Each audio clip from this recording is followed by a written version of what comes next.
Okay. Good afternoon, everyone. Sorry, we are starting late. It's just that people are signing in. I could see that people are already in the lobby. So I thought it would be good to maybe wait a few minutes before we could start. But I think now we have enough people, and in order to also optimize on our time, maybe it's a good idea to go ahead and start and allow other colleagues to join in as they are able to. So good afternoon, everyone. Thank you so much for joining us in this webinar. My name is Lidet Taddese, and I will be the moderator of this event. I will be actually taking over from my colleague Marta. You may have seen his name in the event advertisement that was sent. He's not able to join us because he's not feeling well, so I will be taking over as a moderator, and we've also brought in our colleague Welly to be one of the panelists. So let me just maybe say a few things about this webinar, this event, why we're having it. So this webinar is organized in collaboration between ISS and ECDPM. And this was inspired because somehow colleagues at ISS and colleagues at ECDPM decided to explore further the implications of the new reform in the African Union and the implications of the merger between the Department of Political Affairs and the Peace and Security Department, and what that means for Africa's governance agenda, and what we should or can expect from the merger. But it was by coincidence that both of us were exploring the topic. So we thought, okay, if we both are interested in the topic, and we know others are very much interested in working along the AU, and since all of us have questions, some people want to find out more, we thought it would be a good idea to have a platform in which we share our knowledge and then also grapple with the questions many of us. So when I say us, it's not just ECDPM and ISS, but some of you in the audience as well are grappling with. So we thought it would be a good idea for all of us to convene together and grapple with these questions. With this, maybe I can introduce the panelists. So we have Paul Simon Handy. He is the acting regional director of ISS Addis Ababa office. Paul Simon has written quite a lot on the African Union as an organization, but also African Union as a peace and security actor. He's one of the co-authors of the papers that have inspired this webinar with the title of, let me see, the title of Primacy of Politics or Securitization of Governance, Options for a Sustainable AU Department of Political Affairs and Peace and Security. So that's the title of his paper. And I also have another colleague, Willy Steiger, who's a researcher and a teaching fellow at the University of Geneva. Willy recently defended his PhD, and his dissertation was on the African Union. It was on the funding and reforms of the African Union. So Willy is very much passionate about the African Union, and ask him questions around finance, and he's your person. He will have so many things to tell you. And the other panelist that we thought, or we were hoping would join us was His Excellency Ambassador Bankole, who's the Commissioner of PAPS, or the Department of Political Affairs and Peace and Security, but unfortunately he's not able to join us because of competing responsibilities and commitments. So it would primarily be Paul Simon and Willy and myself, together with other people in the participants list as well, exchanging. So as a moderator, I'll try to keep this discussion very casual, very interactive, and will also hope to give more time to question and answer. So we haven't asked the panelists to do any PowerPoints. So we'll try to keep it interesting. So for those of you who have read the papers, this would also be a good opportunity for you to engage better or more with the authors, with the co-authors. And for those of you who haven't, I hope that by the end of this meeting, you would be intrigued and inspired to read the papers. So that said, maybe I could say a few things about the format of the event, and then say also a few things about housekeeping. So the format would be, I will first ask both panelists to say a few things. And by a few things, I mean 3 main takeaways that came out of their studies. So this could be questions that they ended with, or it could also be findings that they think are important for other people to know and to take with them. And from then on, I'll either go with a follow-up question to their intervention, or I'll open up the floor and let people ask questions. So for you in the audience, what we would like to ask you is to mute your mics when you're not speaking. That is because we are live streaming this event, and helps with the quality of our audio if everyone just puts their, if everyone mutes their microphones. But when you do have questions, you either could raise your hands, and how to raise your hands is if you go into the participant list and you sort of highlight on your name, there is an option. It gives you an option to raise your hand. You can also put your questions in the chat box, and we'll get to them when we open it up to question and answer. So without further ado, let me go ahead and get started. And maybe I will start with Willy. So Willy, you are one of the co-authors of the paper Marta and myself and I did on merging peace and politics, the drivers, dilemmas, options for the AU's new governance setup. And please give us, in your opinion, please give us 3 of your takeaways, main takeaways that you would like people to remember. Thank you. It's great to have this event, and thanks for organizing it. And it's also quite a difficult task to speak before Paul Simon, whose papers I like a lot. But there's a nice complementarity, I think, between the two, in that our paper spoke mainly to, let's say, the institutional context and the outer world in which this merged department is happening, and then the second part, the second paper by ISS really speaks to the institutional intricacies a lot more than ours does. So having said that, I think what we try to do is provide a sort of an analytical lens that goes beyond the moment of merging, and that also might be helpful in assessing the success of this merger. And we call this magnification, marginalization, or more of the same, sort of potential directions in which the governance agenda particularly could go in, given that there's this merger between the former DPA and the PSD. And we posit that this merger could be really beneficial. It could potentially undermine the governance agenda, or it could just be more of the same, meaning that it could be just a bureaucratic reshuffle that doesn't really change political traction ultimately. And the first broader point that I'd like to make is about, and I think rereading the paper with a few months of critical distance, this is something that cannot be overstated. The fundamental difference of logics that went into this merger, which is one of, I'll call them fighting back and building up, right? So fighting back is about security crisis, and Sudan is just one of them that we've seen today. That's a realm of PSD where the AU, together with some member states, not always all, is in the defensive against these threats. And that's a short-term frame of action containing something. And then there's this other logic of governance where we're trying to build up resilience over the long term. And that's the realm of DPA, of the former DPA. And here it's about implementing, ratifying, respecting these legal frameworks that lead to more self-determination, human and people's rights.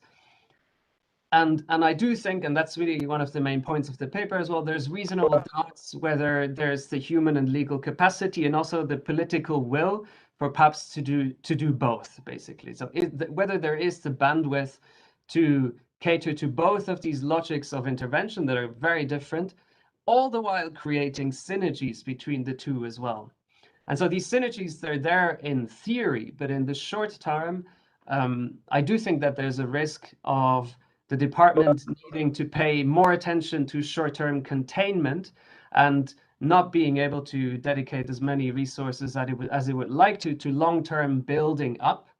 And this then leads to a vicious cycle where we will see more Sudans, Malis, and Chads in the years to come without the ability to really build up.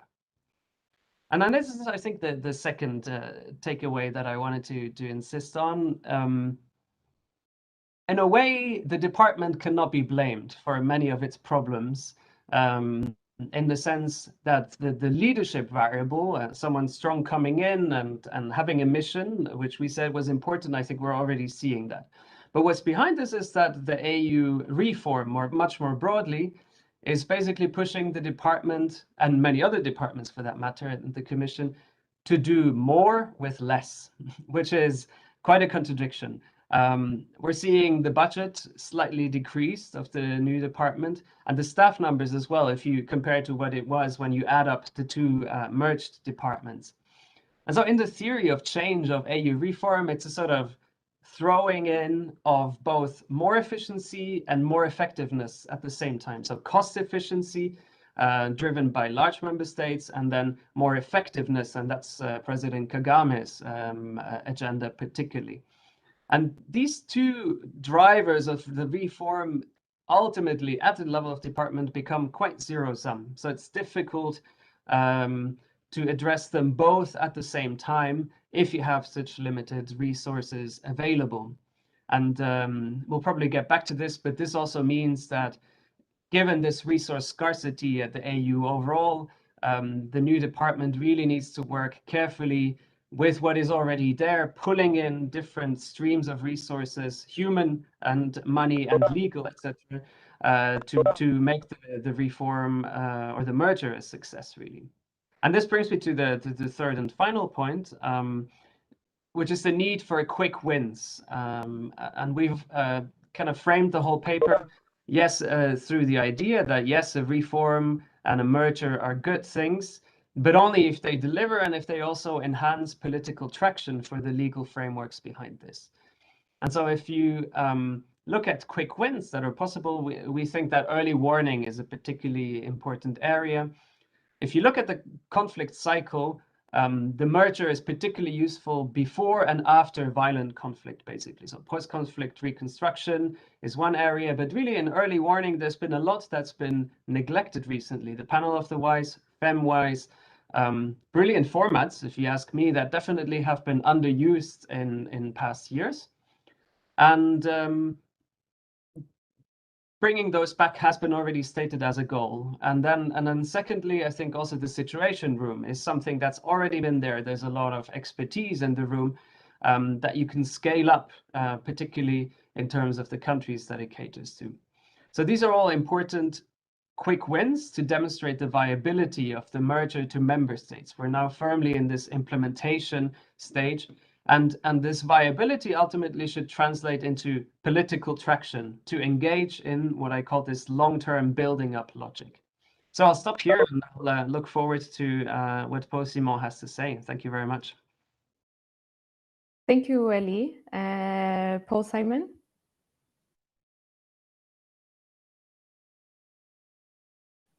You're muted.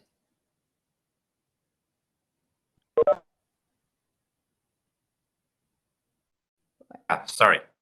It's an exercise on muting and unmuting oneself. So thanks a lot. Thanks a lot, Lidette, for the nice introduction. Really a pleasure to have the opportunity to present the findings of our two studies. And I really like the way Willie has summarized the ECDPM study. Really a pleasure, as I was saying, because I really see these exercise as a support think tanks are providing to the Commission in these difficult phase actually of implementing the reform. There's no quick fix, and it's our work actually to contribute to these exercise. So, and we know that this exercise of merging these two departments is not just something happening at the AU. The UN is also going through similar reform, including other international organizations, regional organizations in Africa as well. So it's quite a complex issue. It came, many organizations came to the realization that the complex nature of instability requires an integrated and multidimensional approach that brings together the instruments of peace and security, a variety of instruments, with the necessity to embed those instruments within a set of political strategies. So in short, to paraphrase the UN HIPPO report, how do we address instability in a manner that promotes the primacy of politics? So one of the first issue I would like to raise, and I think Willie mentioned it rapidly, is that the new department is not necessarily the product of a merger when we look at how it is built, how it's composed. It's an addition, as it stands now, a superposition of two previous departments. Hence, the priority of the Commission is to ensure policy integration, proper coherence and coordination between the various directorates, divisions, units. And these will help a lot in breaking with the silo mentality that is so characteristic of huge bureaucracies. As it stands now, it's not quite clear how the coordination between the various units and directorates, particularly the two heavy directorates that were created, how the coordination between them will be dealt with. And one of our recommendations in the report actually goes in that direction. But whatever the operational choice, made to ensure this coordination. I think this is probably one of the biggest, if not the biggest challenge of the Commission. But early steps that we could witness by the Commissioner and his staff indicate a certain degree of awareness of this challenge. But if not properly addressed, the main risk, and Willie kind of alluded to it, the main risk will be a too strong focus on addressing ongoing and emerging crises to the detriment, even to the neglect of actually the direct or structural conflict prevention. That is a risk, and really the big challenge for the Commission will be to balance those two imperatives. One of the main symbolic dimensions of the Merge Commission is the fate of the two architectures, the African governance architecture and the African Peace and Security architecture. But even before going to those two architecture, we also know that the conflict early warning system has somehow disappeared from the new structure. It's not quite clear whether it was by design or actually just by accident, but it would be good to know what is the role that conflict early warning plays and how it also reflects on the work of regional economic communities. Now back to the two architectures. Now that they are housed in one single department, the question remains as to whether they're going to be merged or if they'll continue to operate like two different entities. There has been a lot of discussion around AGA and APSA, and we need to distinguish between the legal and the practical aspects of that discussion. From a strict legal point of view, we know that those architectures cannot and will not be merged. But this actually begs the question, and this is the practical aspect of it, how does that help an integrated approach to conflict prevention and management? I mean, we can ask also the question whether it would have been better for heads of state and government to merge those two architectures. Because by not providing for a merger of the two architectures, it's not quite clear whether the principles facilitated or inadvertently actually complicated the Commission's efforts to ensure policy coherence. But as is often the case, time will be of the essence here. We'll need to assess with time. The main challenge here consists in mainstreaming democratic governance, human rights, among other instruments, throughout peace and security responses. Another issue of coherence revolves around the structural vulnerability and resilience assessment and the African peer review mechanism.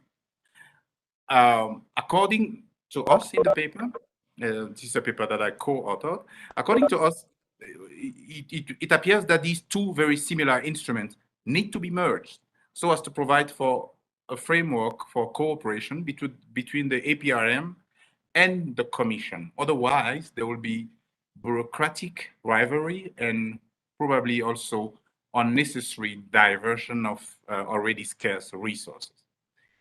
Finally, and this is the last point, it is important to note that the success of the new department will strongly rely on the relationship with member states.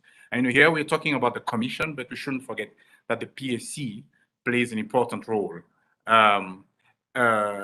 A perfectly structured department cannot and will not succeed without the full cooperation of member states, especially those within the PSC. I mean, Willie mentioned the fact that we might see more Sudan and more Chad. This is also a function of the PSC, actually, whether we see more or less of those. So therefore, a great deal of work should be dedicated by the Commission in advocacy targeting the PSC. So I'll stop there just as a start, so we can go into more details in the discussion. Thank you very much, both, and thank you also for bringing in a lot of points, but within the minutes or within the time frame that I was hoping you would keep your interventions to.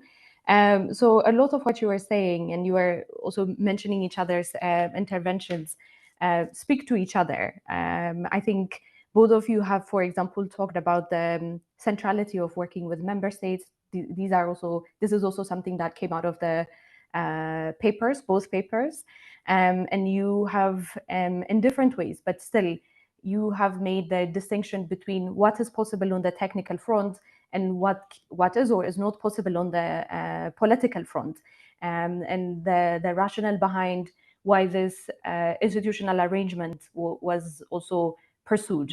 Part of it having to do with finances and organizational efficiency, and then the other one having to do with making sense on the ground or being more effective on the ground. So trying to balance between less money, but we need to do more and we need to do it better. But in order to do more and in order to do it better, maybe we also need much more than institutional arrangements.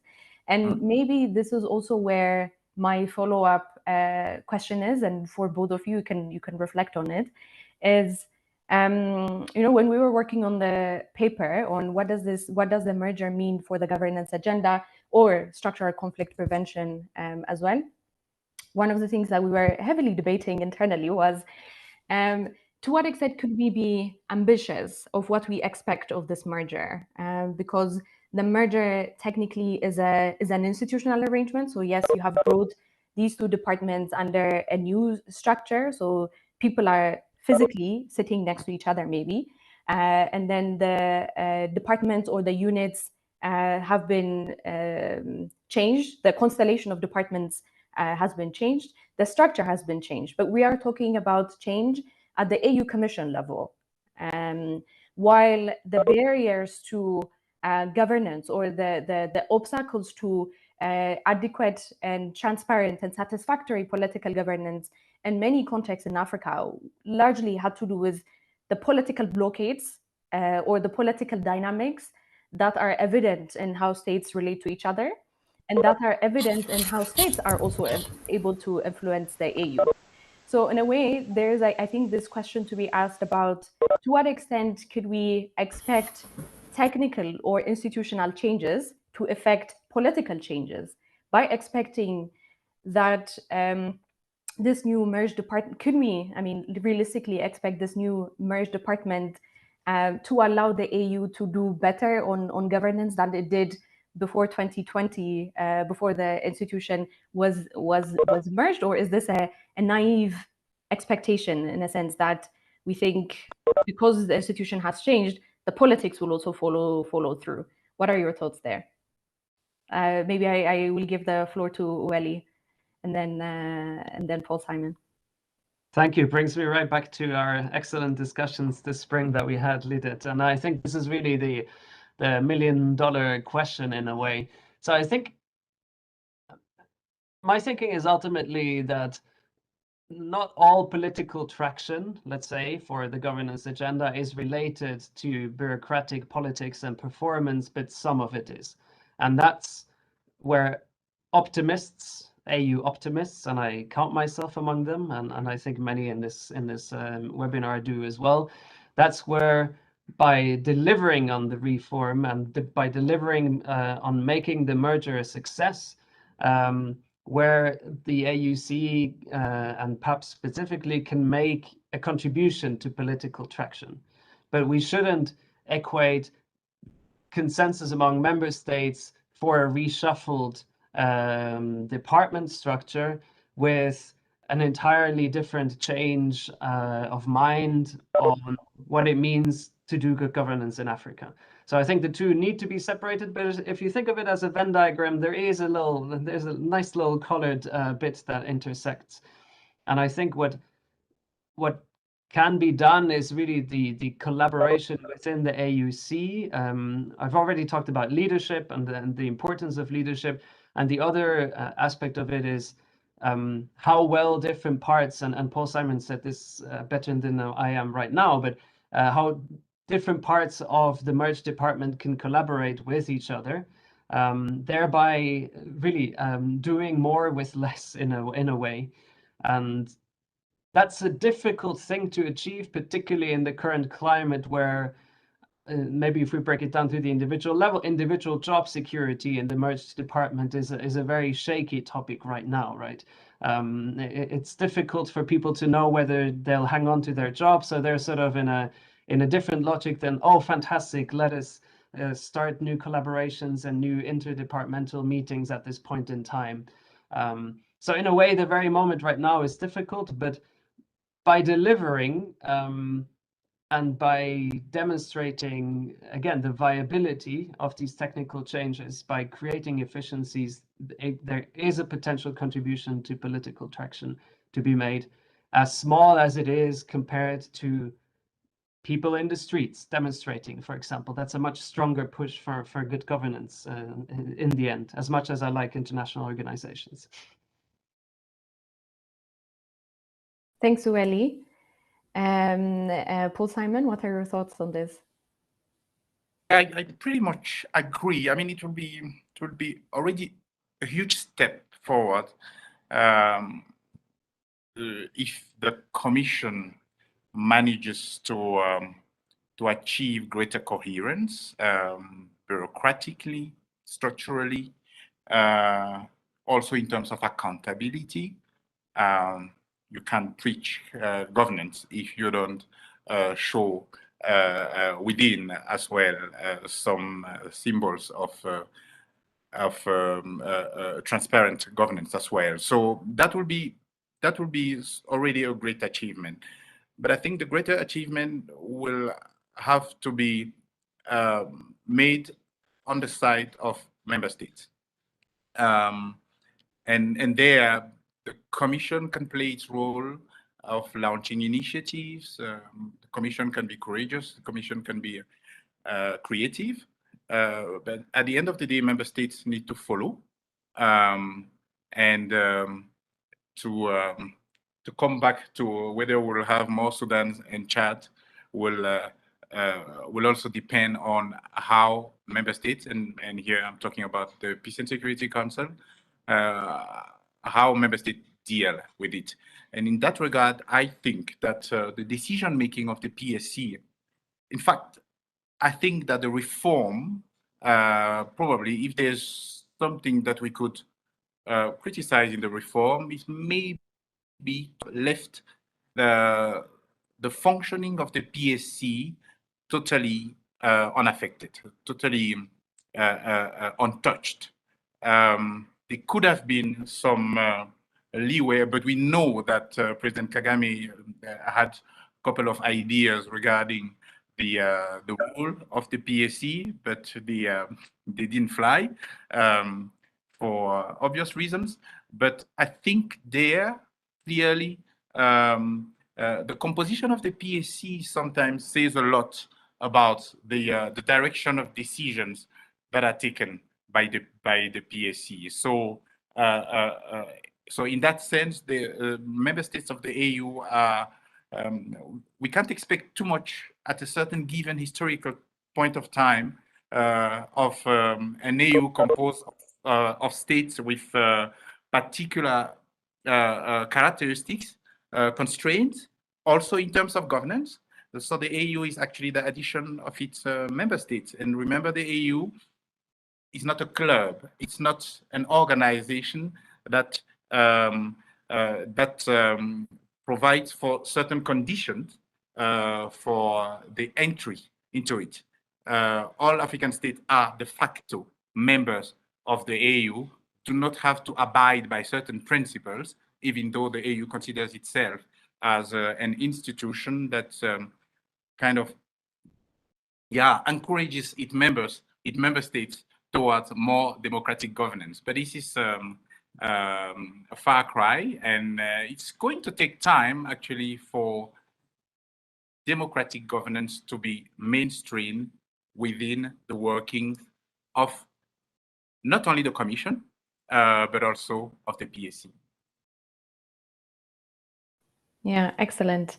I mean, I personally, of course, appreciated your pragmatism while also being, optimistic about what could be achieved within the limitations. And later on, maybe towards the end, I'll come back to that point about within the existing limitations and opportunities, what do we think could be done in order to make sure that the new institutional changes deliver better? But I'll park that question for now.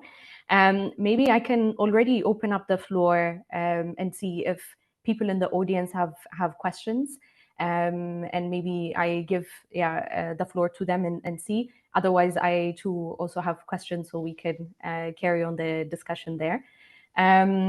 So is there anyone from the audience that has a question? I already see there was a clarification question from Stephen. And I think this had to do with one of your interventions, Paul Simon. And Stephen was asking if you were recommending the APRM to be merged with the peace and security. Could you please clarify there? And then I see Bruce. Maybe you can clarify first, and then I'll go to the other questions, Paul Simon. Yes. Thanks, Lidette, and thanks, Stephen, for that. Yes, what we wrote in the paper is that we have the view that the country's structural vulnerability and resilience reports, or I don't remember exactly the last letter. So those vulnerability assessment should be either merged or strongly brought together with the APRM. Why, actually? We understand where they come from. APRM came from NEPAD initially before getting a bit of autonomy, and then the Commission came up with these CSVR-A. So, but in reality, they are extremely similar instruments. So the question, and this begs the question of why should we, beyond bureaucratic preferences and probably also interest, why should we keep those in the spirit of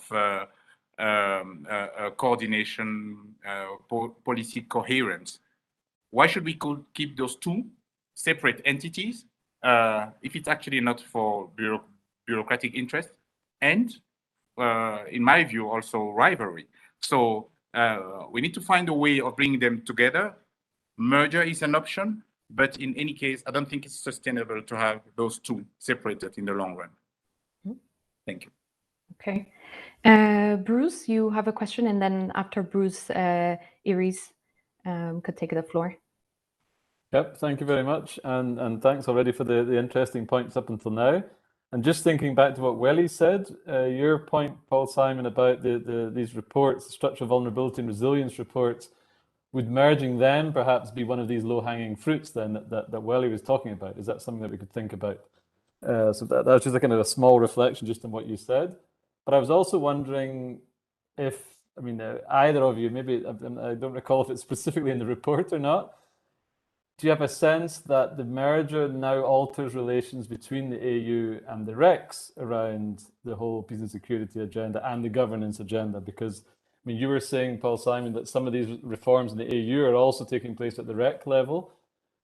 Do you, I mean, is this going to now, of course, we've got these now sort of mid-year AU REC summits.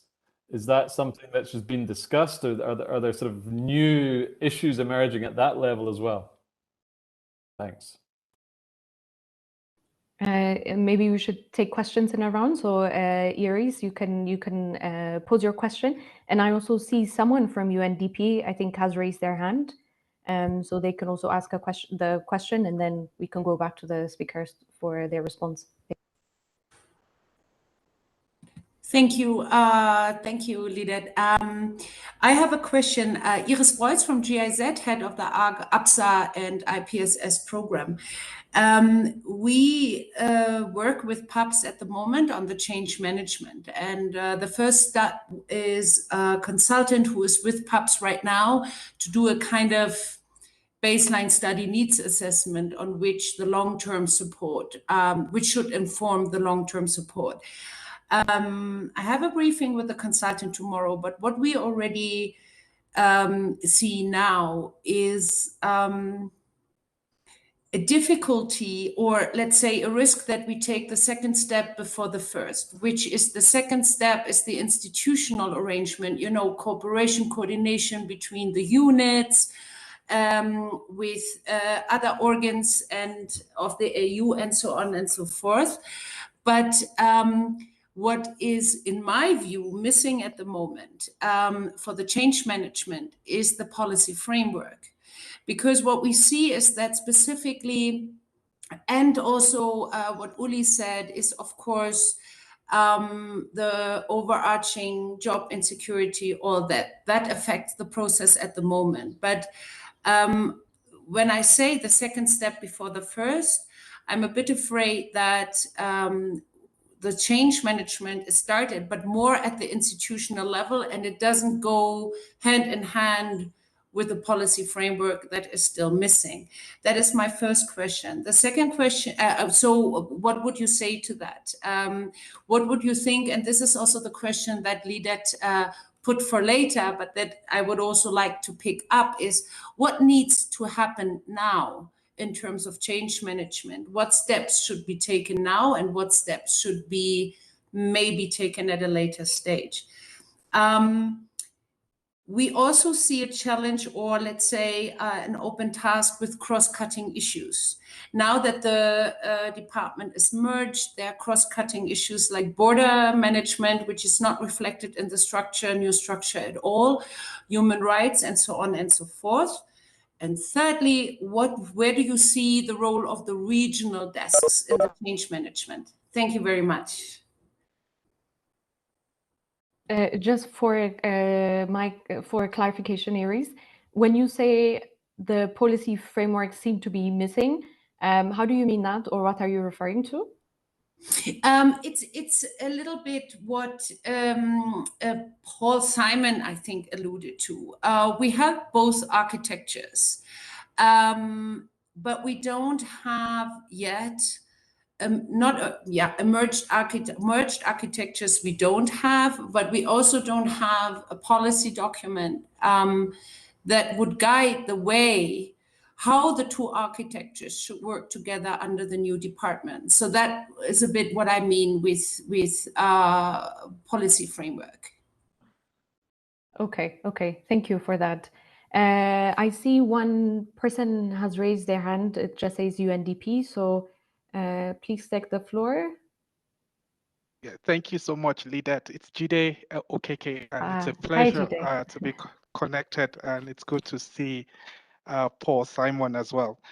Just to say that I based on our engagement with PAPS, I see that there is some progress in the implementation of the reform, at least when measured against the 100-day plan of the commissioner. And nonetheless, I would want to highlight 3 questions. The first is the traditional association between APSA and AGA. I think there's, for so long, even as academics, we have often associated these two structures as being parallel. But it seems to me that the APSA is an architecture, but the AGA is more of a policy framework. So if we look at the APSA, you can actually make reference to the Peace and Security Council and other supporting structures as reflected in the protocol establishing the Peace and Security Council, right? But if you take the AGA and try to do the same thing, you would not necessarily come up with the same or similar structures. And so I think through this reform, I think we need a different type of conversation around the clarity, at least at a conceptual level, that is needed between the APSA and the AGA. The second reflection I have is around the institutional reform itself.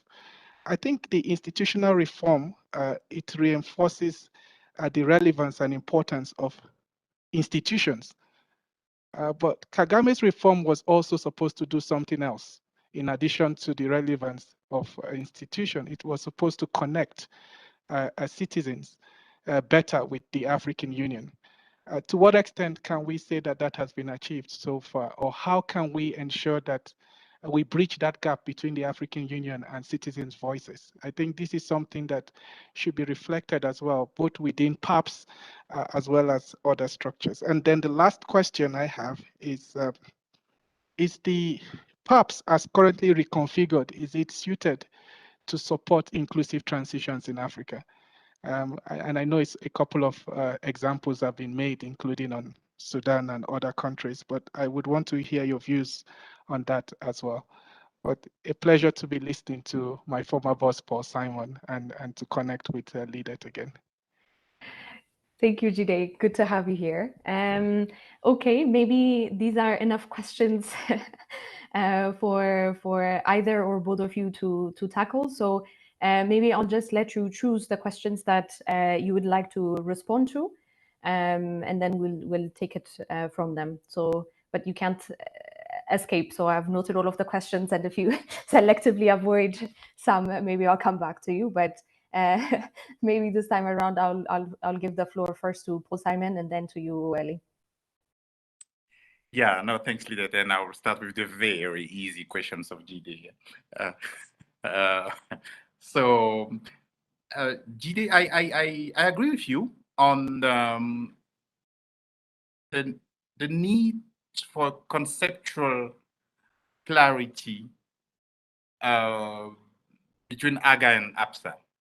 I fully agree with you, and in fact, you're right. I don't think, and it's not to try and paint AGA in any negative way, but I think APSA is an architecture, even in the way it is structured, with a top, the PSC, a secretariat, and then a clear functioning structure with organs. AGA is slightly different, and AGA is a policy framework, as you say. It is not really an architecture, but and indeed, if you look at the PSC protocol, the PSC protocol actually provides. I mean, the PSC protocol makes room for collective security architecture. So APSA is a collective security framework that actually includes governance aspects. So in that sense, actually there is provision within APSA for governance dimension of peace and security. Of course, AGA brings together a certain number of policies that have been agreed to by member states. So I think, having said that, it doesn't imply any hierarchy between the two frameworks. Rather, the challenge, in my view, will consist in creating the structures within the department that will allow for more coherence and lesser competition. So the role of PAPS in supporting political transitions. Here, clearly, we have to distinguish between emerging crises. Commission has to play its role of crisis management, but also the Commission will have to be also quite present in how it manages, how it operationalizes structural prevention. And it brings us back, of course, to governance, on what the Commission does for governance. And what we hear about the first steps are rather encouraging in that sense. For example, think of the ideas that are floating around the idea of how the peace fund should be used. And I think looking at priorities like national peace architectures, I think is certainly the type of long-term work that should be supported. And and avoiding actually using that kind of structures and framework for crisis management. So I think it's still in the making, but yes, I think the PAPS has an important role to play in terms of managing transitions. We seem to have too many of them in the continent now, so that can really challenge the capacity of PAPS. Now, coming to the question of the AU and REX, yes, I think that in fact, we need to come back actually to a better conceptual understanding of what subsidiarity means. Because in reality, subsidiarity seems to be meaning different things to different people. And when we looked, there's a bit of research that we are currently doing about that, and then we realize that actually it has also, and that reminds me of the question of Iris, it has not really been conceptualized at the level of the AU. So everybody talks about subsidiarity, but actually there's no clear conceptual definition of what subsidiarity means, and particularly how it should be operationalized. So what we see here is ad hocism, is policy improvisation, and not really a conceptual framework that defines first what subsidiarity is in the African Union concept, particularly within APSA, and how it is to be implemented. So there is a dearth of understanding there, not just within the AU, but actually also at the level of REX.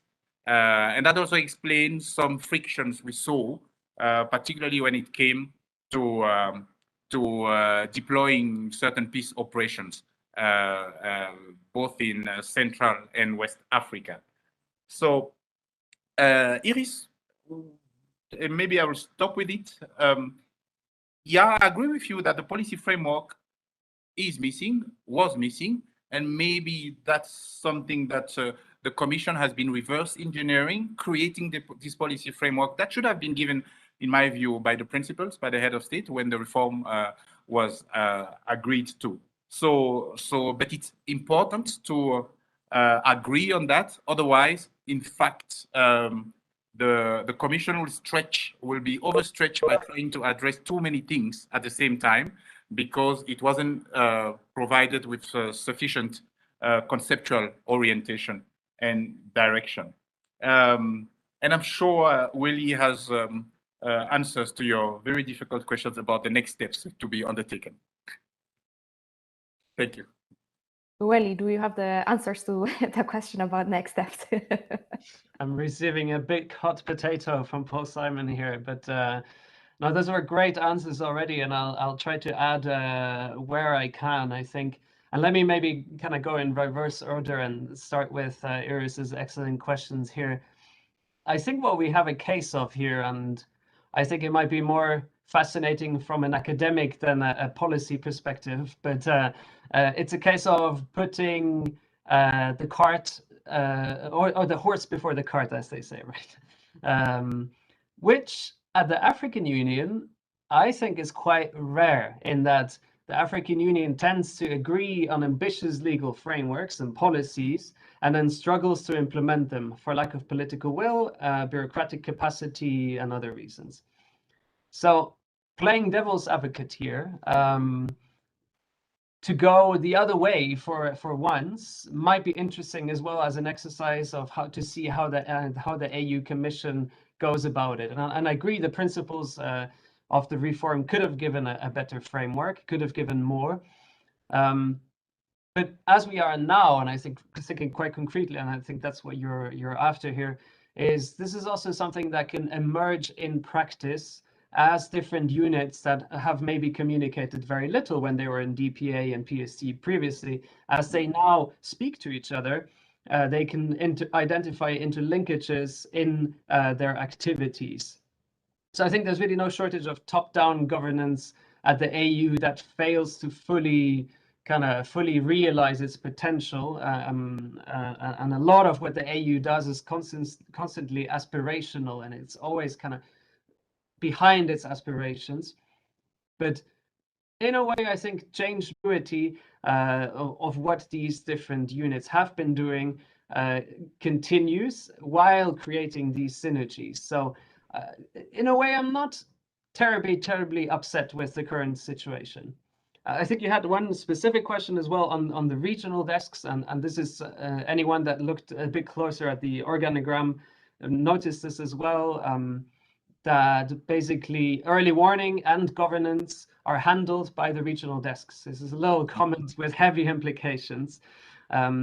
Again, at the personal level of the people who will be doing these jobs, and probably will see either more work added or new people added to their teams. There, I think it will be useful to clarify also the role of the APSA AGA Secretariat. That's another box in the organogram that I still have some questions about. So these are sort of open questions about specific entities, but I think letting people continue with their work and letting them find out where are their positive interlinkages will be useful.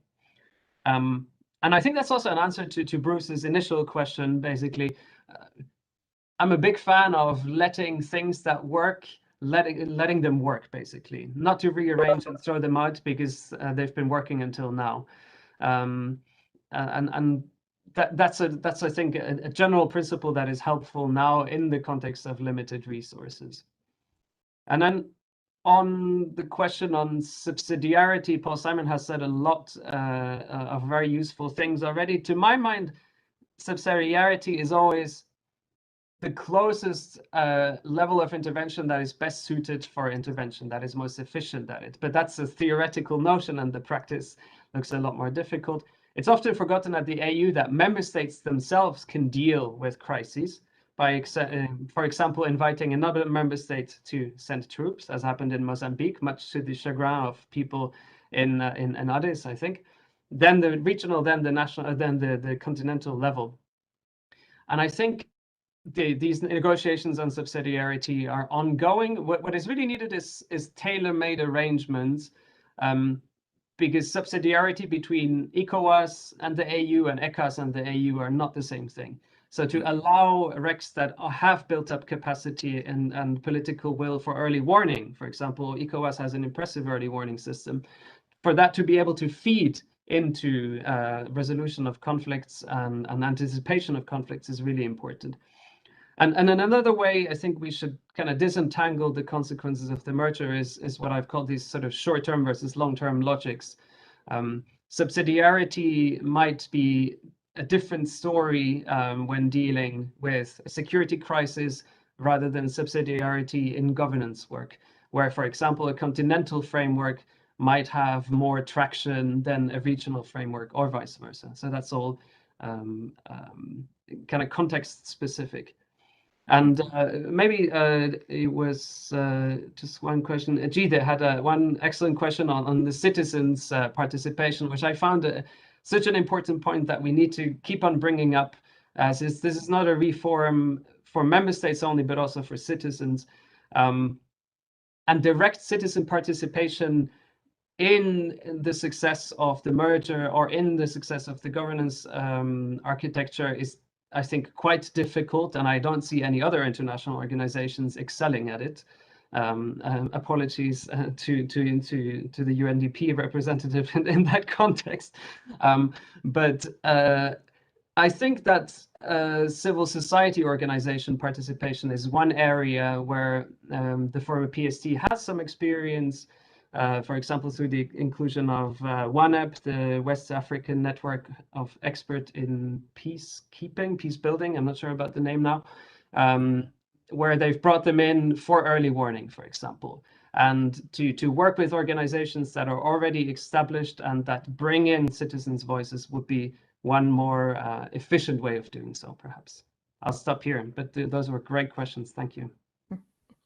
Thank you to both of you. And because in much of this conversation, but also in your response and partly in Ira's question, we've talked a lot about institutions, structures, policy frameworks, responsibility, division of labor, and things like that. And these things speak a lot to how formal structures operate, and how by changing formal structures also we might or might not be able to achieve political changes or technical changes and things like that. But I'm aware that in our midst we have Professor Thomas Teku, whose fascination and research actually has a lot to do with the informal things like relationships, people, or invisible actors, like invisible as in they're not in the official structure of the AU, but these are actors or dynamics that still influence how the AU operates. So because we have him with us, I was wondering if I could invite Professor Teku to also say a few things about what are some of these informal dynamics that maybe in our papers or maybe in this discussion we're completely overlooking, but are equally important in thinking about how the PAPS merger operates or in how the AU operates, and how people who work with the AU or on the AU should have, an equally good understanding of these dynamics in order to engage meaningfully. So I was wondering if, Professor, you want to say something here? Thank you, Lynette, for giving me the floor. And wonderful to see both Paul Simon and then Wole on this panel. And I've really enjoyed the discussion so far. And also thank to ECDPM and ISS for those wonderful papers. I really enjoyed reading them. And those who have not had a chance to read them, I will encourage all of you to read them. I agree that politicians often would like to think that they can sit in the offices, come out with these big grand reforms and thinking that it will make a whole lot of difference without paying attention to actually the practical part and the informal part of those mechanisms. And the AU, these informal mechanisms are the ones that, in my opinion, will make or break the African Union. It's not the reform of the legal or institutional architecture.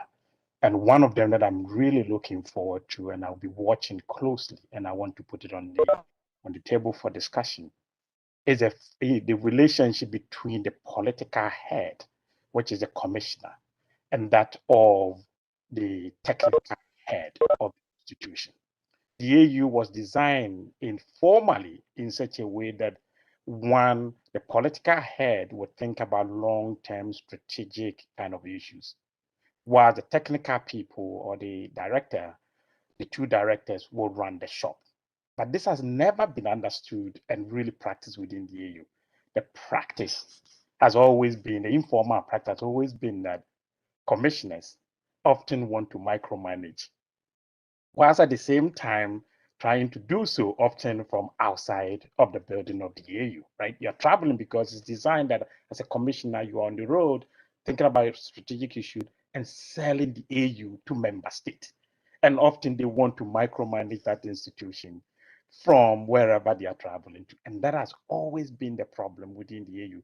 And this reform has done nothing or hasn't touched on it. And I'm hoping that hopefully with the new two substantive directors coming in, a conversation will be started among that division of labor, having a clear delineation of division of labor between the political head, focusing on strategic long-term issues, and then selling the PAPS program to member states, and then allowing the directors to actually man the shop. If we can get that, I think that would be good. The second informal practice is the way the hiring practices within the organization itself, right? So formally, AU has these formal structures, but informally, we know that the hiring practice is such that there's a lot of political interferences within it. And we know from research that organizations based on merit independent hiring processes tend to be the most efficient and effective ones. The problem we've had with the AU is that sometimes you have someone who has gotten the job either through the political system, and often they'll be sitting within the department, and often they are not the one who play by the rules that the technical heads would like to establish. If those things can be addressed and little political interference and allow those formal structures and to work, I think my sense is that the reforms would work. Otherwise, I think my opinion on these reform it's not as optimistic, and Oli and I often tend to have. I'm a very optimistic person, but on this particular issue, I'm not too optimistic. Thank you so much. Thank you so much, Prof. I think your insights really complement the discussion we've been having on the formal institutions, but also go some way towards answering one of the questions that I raised, and then Iris also repeated about. So now that the reform process is there, regardless of why it started, how it started, the reform process is here to stay. So we might as well also think about how to make it worthwhile and how to make it deliver better. And I feel like what you're saying about making sure that this recruitment process, for example, is thoughtful and is impartial, let's say, and less political, and as much as possible could help the new department deliver better. And what you were saying about, it's not just making sure that the PAPS operates better or delivers on its mandate is not just about who you have as a commissioner, but also who you will have as the director of the two subunits, let's say. So I think those are excellent points. I think because we still have some time, I will maybe open up the floor to see if there are other questions. But I also see that we have Ambassador Jingit, who comes in with a lot of experience running the previous Peace and Security Department. And coincidentally, he too also, I think it was yesterday or the day before, authored a piece where he was reflecting on how the African Union seemed to have come a long way in fighting coups or making strong positions on coups, but it seems like we have a lot of challenges these days, and suggesting that maybe we should reform the Lomé convention. So maybe I could also give him a floor to say something on this, because I feel like this to some extent relates to what Jide was saying earlier about citizen engagement. And sometimes when I'm on Twitter looking at what citizens are saying on Twitter, so just normal people, sometimes one could raise the question, and here I'm being a devil's advocate, but also hiding behind the people, that maybe the AU is really, paying lip service to the whole governance agenda by introducing this reform, institutional reform, while the issues that we're grappling with across the continent are actually much more murky and much more political and much more hot potatoes. So is that what we see? Is the AU paying lip service saying, guys, I'm doing better, but really it's not making progress and it's not engaging as much as it should with citizens?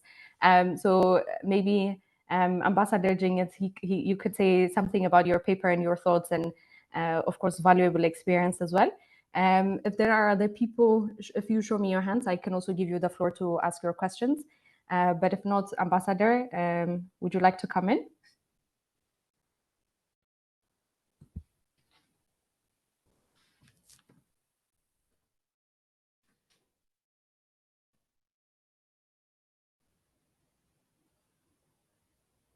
Hello, are you with us, Ambassador Jingit? Are you hearing me? Yes, okay, we can hear you now, yes. Yeah, I'm saying, my views on the merger of the department. Somebody was saying, I think the gentleman who just spoke was saying that he was skeptical about the reform. I believe that, institutions like the African Union or regional groupings or the UN needs reform from time to time. They need reform from time to time. When the time is right, when the time comes. But of course, we should not support reform for the sake of reform. In the case of the merger of the department, I expressed my concern. I may be proved wrong, and I hope I will be proved wrong, because the only thing I wish for the AU is to succeed in the implementation of this reform now that it has been decided. But my very concern, you mentioned it, is I get the impression that we'll be hiding the very important agenda of governance under the emergency and the urgency of peace and security in Africa by merging the two. And it's for the same reason that in 2003, 2002, I was involved in the formatting, in the drafting of the Constitutive Act. And not only myself, but we all decided collectively, but I had strong views because I have assumed that position of Commissioner for Political Affairs, Peace and Security for 1 year, for under the OAU and during the transition. So I know what it meant for me. Actually, there are years I focused on governance, and there are years I focused on peace and security. It's difficult to do both. That's why we decided to split the two so that we could pay service. We could really do the what is required from us for both on both. But let's say what maybe they would succeed in through the merger in still giving a chance to governance. But as you said, the biggest challenge when I was commissioner and when we have put in place the agenda, the architecture for peace and security, say, well, we have just implemented the structures, the architecture. We have the way for, I mean, it was clear what needs to be done. We have early warning continental network. We have the strategy on prevention. We have all the architecture. What was required? Leadership and commitment and determination to implement. Well, that I think we have lost a little bit with time. I think we have lost some of the energy that was there at the establishment of the African Union. And they were saying that now the biggest problem challenge is governance. I mean, as you see, all the problems in the continent has to do with governance. Governance on security services, governance and leadership. People staying in, I mean, manipulating constitution to stay in power. That's why when I have seen the proliferation of coups, it prompted me to give a retrospect about what has happened exactly so that people understand the itinerary of the African Union. I mean, we were, I think, I'm not sure whether today such a document could be adopted, because maybe if you revise it, they will dilute it further. I mean, the way you look at things, you know, sometimes, you know, because we have lost some ground. That's why I'm challenging the African Union Commission and the African Union leadership to really remind member states of their own commitments, essentially, in my paper. I'm saying that this is what the African leaders have decided in 2000 and later. And then what was valid then is more valid today. So that's why I am a little bit concerned about the backtracking on some of the commitments that Africa undertook some 20 years ago. And I am part of those who want to reactivate commitment, African commitment. You see now, lack of governance and problems of security in many parts of Africa, and interferences by outsiders, not only the West now, but other actors from Middle East and Russia and others now. I mean, if you don't pay attention, Africa is going to be in turbulent, very serious turbulent time, because we always thought that African problems Africans should seek solutions to themselves first, and by being diverted, divided, they're opening the room for interferences. And you have seen the damage of interferences in Middle East. We have seen it in Libya, in Iraq and Syria, and then in Libya, and now in Sahel. Look at the chaos in Sahel. So I think this is all for lack of collective determination by African leaders to settle their problems themselves. So we have to reunite ourselves. I mean, I'm calling for moral rearmament, I mean, political rearmament of African rearmament, because we are losing ground because of the issues of governance. Thank you very much, Ambassador. I think all of us have benefited from both the historical contextualization of what was achieved, but what also seems to be at stake, but also your analysis of what is currently happening. So sort of trying to bridge between the past and the present, or envisioning the future as well. So in light of time, and I do not see any other hands or questions in the, Bruce has a comment. Bruce, do you want to come in before I wrap up? Okay, I mean, maybe if we're wrapping up, this was maybe taking us a bit off, but I think it does still link to what Jeanette just said in terms of the engagement of people, the engagement of citizens, and a bit this idea about how to have a sort of closer relationship. I mean, what we see more and more is this whole digitalization of civic sort of participation, of political mobilization, and sort of one of the things that we're going to be looking at ECDPM, or we already are beginning to look at, is kind of these linkages. And I was just wondering if, I mean, this is maybe just adding yet another thing to the agenda of the PAPS department, but to what degree does this kind of alter things? So this is a kind of shift in the wider context. Does it actually strengthen something like the PAPS department in terms of being able to interact with citizens because there's more channels of civic engagement, or is this more a kind of a threat almost because it just is being manipulated sort of at the government level and takes things out of their hands? As I say, maybe it's going beyond a bit what's the merger itself, but I just wondered if this is a contextual shift which is worth thinking about. Which also sort of smoothly relates to what Jide was saying earlier about the AU having to relate or being able to relate better with citizens is also one of the objectives of the AU reform process. So it's not within the reform of the PAPS itself, but the AU reform process. And so this question or reality in which sometimes people are using social media tools to also force their way into the AU and to chip in into the AU decision-making, let's say, or at least tagging and trying to liaise with influencers and decision makers in the AU. So we can also, to some extent, look at the role of digitalization in this way, while the question around quality of engagement is, of course, one that should always be raised when we talk about how digitalization facilitates citizen participation and things like that. So in the interest of time, maybe I could already summarize some of the points that I take with me, and then we'll give the floor back to the speakers to also give us their takeaway reflections.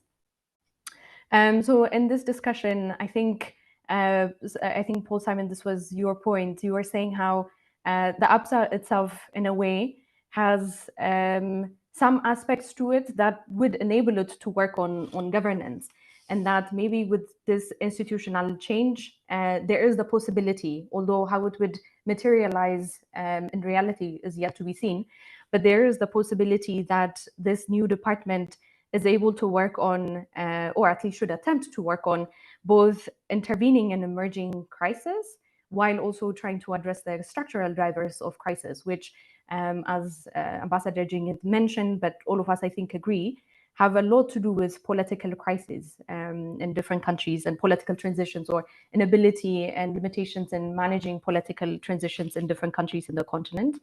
There was a discussion around subsidiarity and how the topic is interesting, the topic is attractive to many, but where we lack the conceptual clarity on what that means, or how that should be realized and operationalized in negotiating the space or the division of labor between the African Union and the REC. So there, it seems like, going to the question, what do we do next? One would be, we need to clarify the subsidiarity question, both conceptually and then also operationally.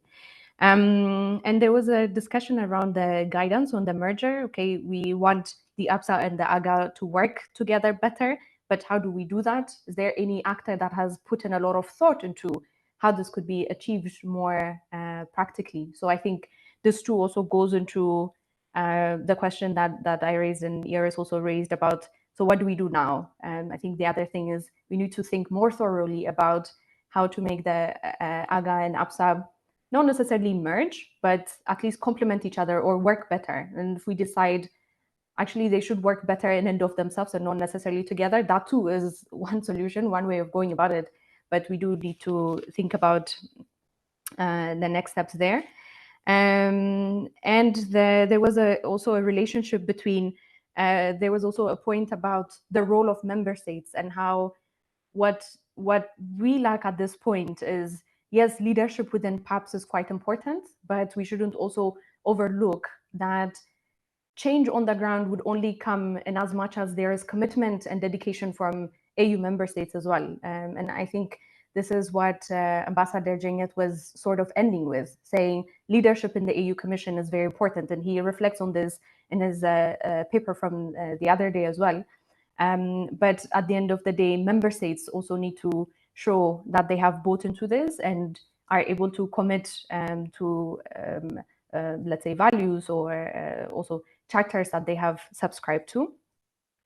Professor Teku's point on hiring practices and what the hiring practice of, or who comes in as the director of the two subunits within the PAPS being important, and how the two directors and how they relate to the commissioner of the PAPS being as an important aspect to making this merger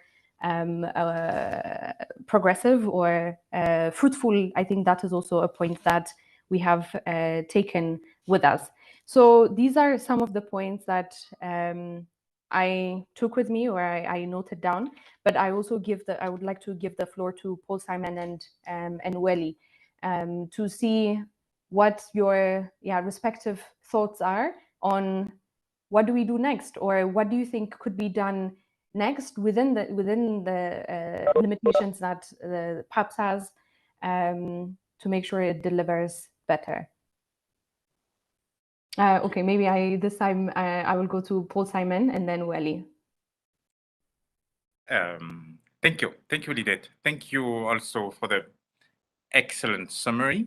Thank you to Ambassador Djenget. Always interesting to listen to him. His huge experience.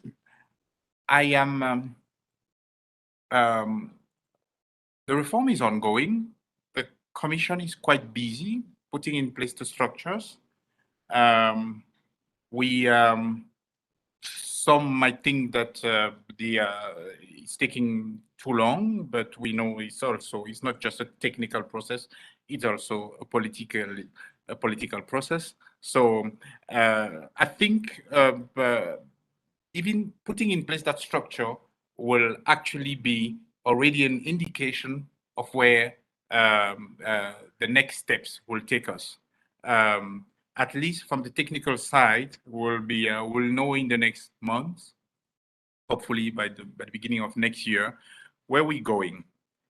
There is a serious challenge, and I think it has been raised by several individuals here in this chat. The challenge is really for governance concerns to be literally swallowed within the urgency of crisis management. There is always a good reason, particularly by member states, to consider that that we first need to address an emergency and think about democratic governance later on. That's literally what the schema we had in a country like Chad, and in my view, Chad will come back and bite the Peace and Security Council because it was certainly a bad precedent.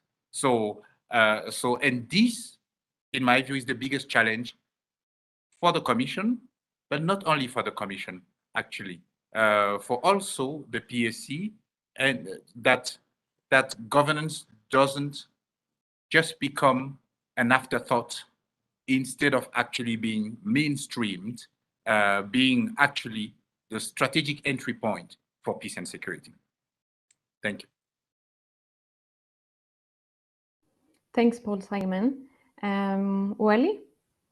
Well, it's very hard to follow up to that excellent conclusion. I think thank you, Lidette, above all for the great moderation, and Ambassador Djenget. Thanks for the paper, which I really enjoyed reading, and your input as well, and Tom Teku as well. Always great to hear from the mastermind of informality, as you've become to be known in our circles now. indeed, and I think kind of taking from you 2 points and the second part of the discussion, there's a severe risk that what we call the marginalization scenario is indeed the one kind of taking overhand. And this phrase of Ambassador Janit's of hiding the importance of governance and the urgency and the emergency of security, I think is excellent. And I'm sad we didn't manage to put that in our paper, because that's exactly the sense of what's going on here and hiding behind that. So going forward from that, and also as stakeholders, there's many different kinds of stakeholders in this call here. I think what one can focus on is to kind of enable the Commission to also open up this unitary box that is member states, and kind of take some of these norms in the African governance architecture and enable for them to work. So the AUC can really create, or rather safeguard in many cases, openings for citizens to shape governance in their countries by engaging countries in these processes. And that needs to happen, as Paul Simon said really well, in an idea of not zero-sum either security or governance in terms of where the department puts its resources, its people, its energy, but really demonstrating the viability, the usefulness to this. So in the current legal situation, I think what we can see the department doing something within the current arrangements without, readdressing the organogram. The ratifications of the African Charter on Democracy, Elections and Governance is something that can still be pushed. The monitoring, the AGA and the APSA secretariats that exist and that, again, just need to be put into motion together.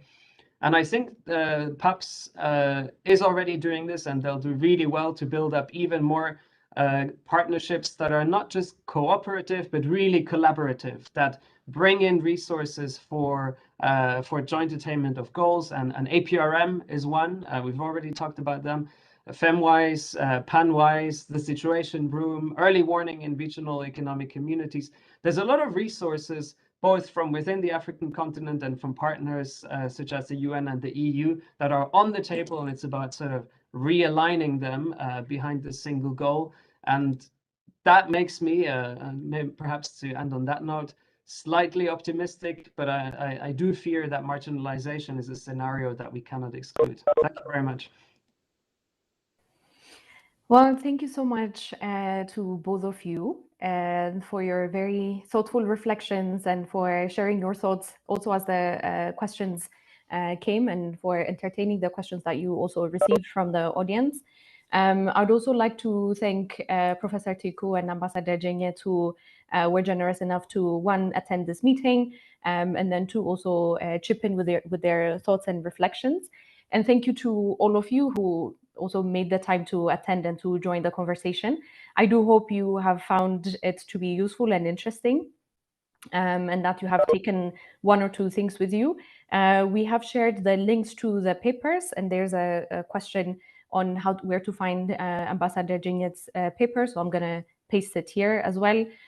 So we'll share it with you. So I hope you continue to ask good questions, learn about how the AU could do better on managing political crisis. And I hope we see each other in another format. So thank you very much, and see you soon, maybe. Thank you, Lidet, for great moderation. Thank you, Paul Simon. Thank you. Bye. Bye. Thank you. Thank you. Bye. Ciao, ciao. Thanks.